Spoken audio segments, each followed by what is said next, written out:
Hey guys, it's been a while since my last big video here on YouTube.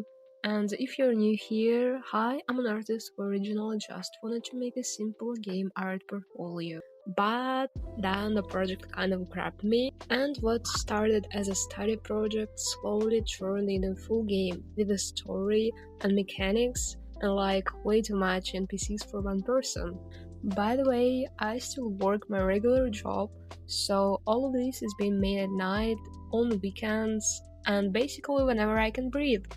And I also try to keep my art portfolio alive, so sometimes I'm doing non-pixel digital pieces too.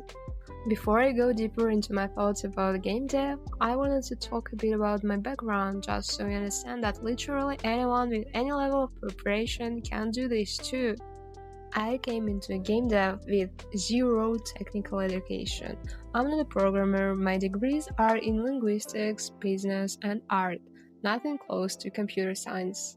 But in 3-4 months, I learned how to understand JavaScript, poke C# inside Unity a little, read other people's code, and sometimes fix broken mechanics that AI made. So, okay, why I choose Godot and why I prefer coding over animation tools.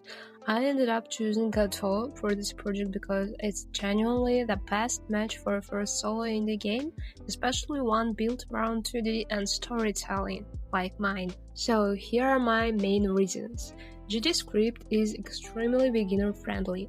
It reads like Python, but it's designed specifically for games, so for someone with no programming background like me, it's much easier to learn and understand what's happening in your project.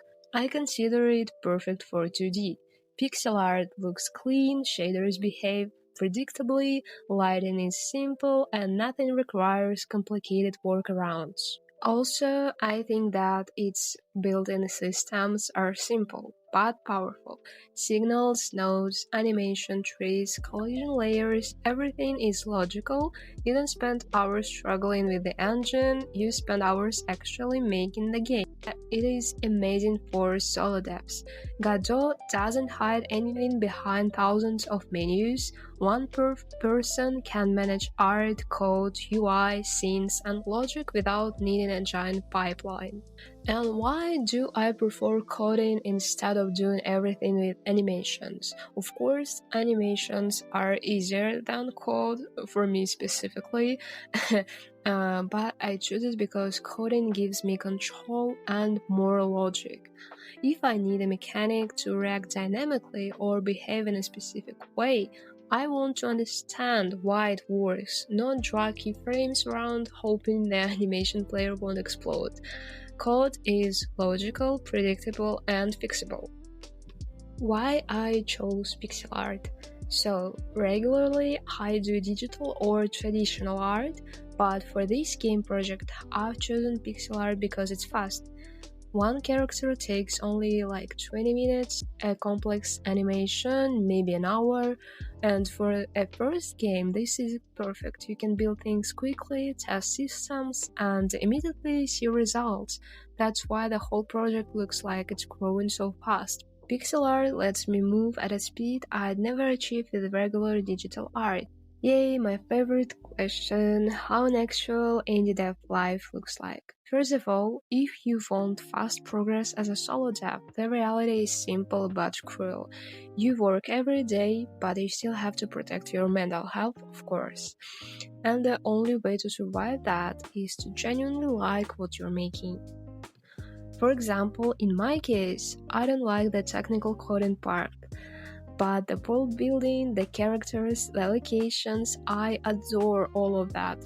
Drawing them, writing their stories, building the atmosphere, that part keeps me excited enough to push through the boring technical part.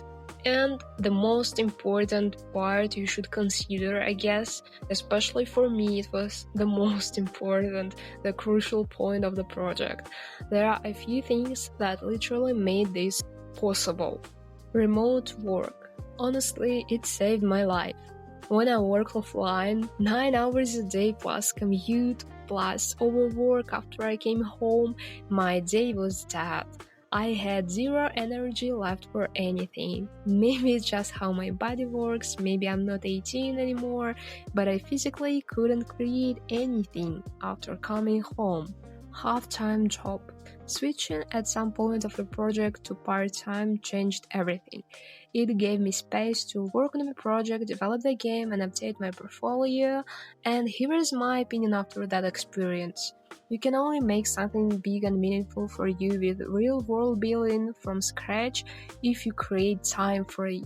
There is no magic. You have to claim that time back and pour all your 3 hours into the project.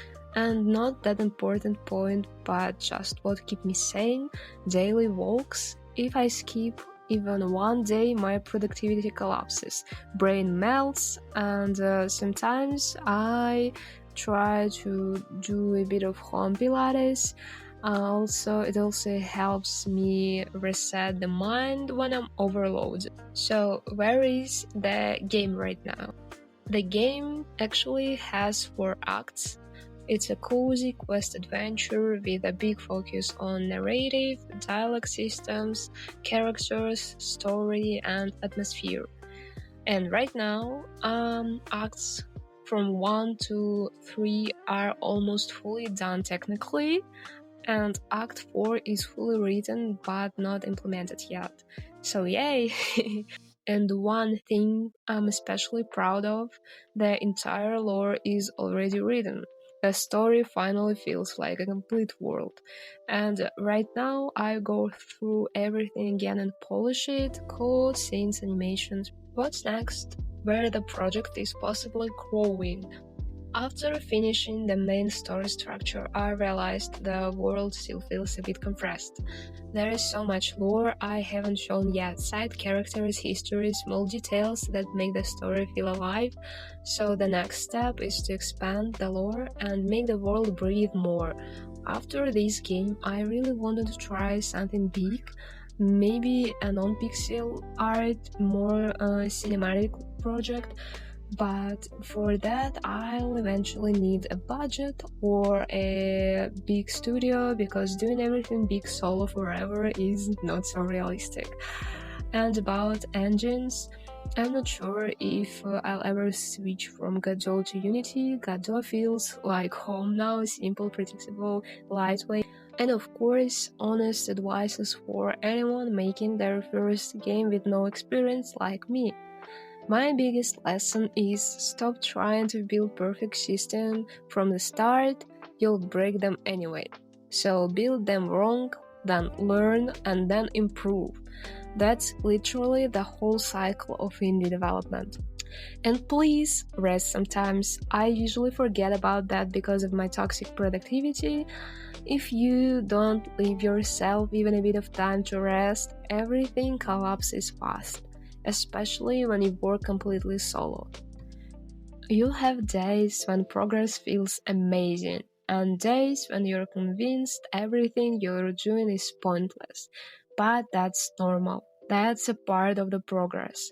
At least that's what I tell myself when I feel sad and down. Every mistake you make still becomes experience. And if I could talk to myself 3 months ago, I'd repeat this exact thing.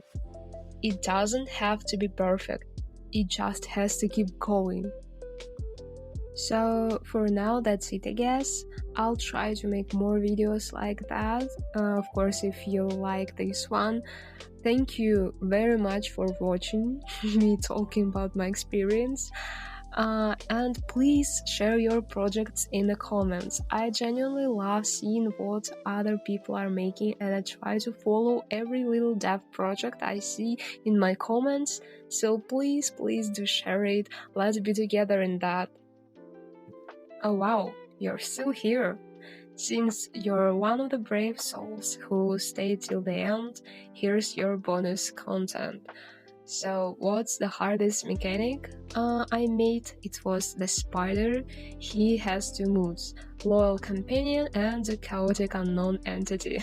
He's supposed to follow the player and later lead the player, but half of the time he just forgets who he is. AI states, collisions, layers, yeah, I've seen things you don't want to know. And that one of the funniest bugs I had so far was the bug when the player gets stuck inside a spider and they merge into one forbidden creature, a gentle spider human monstrosity, or just a Spider-Man.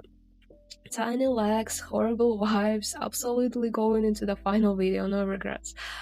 And my favorite part of the development, drawing characters, as I said, animating them, giving them tiny emotions, and occasionally write code that actually decided to work on the first try.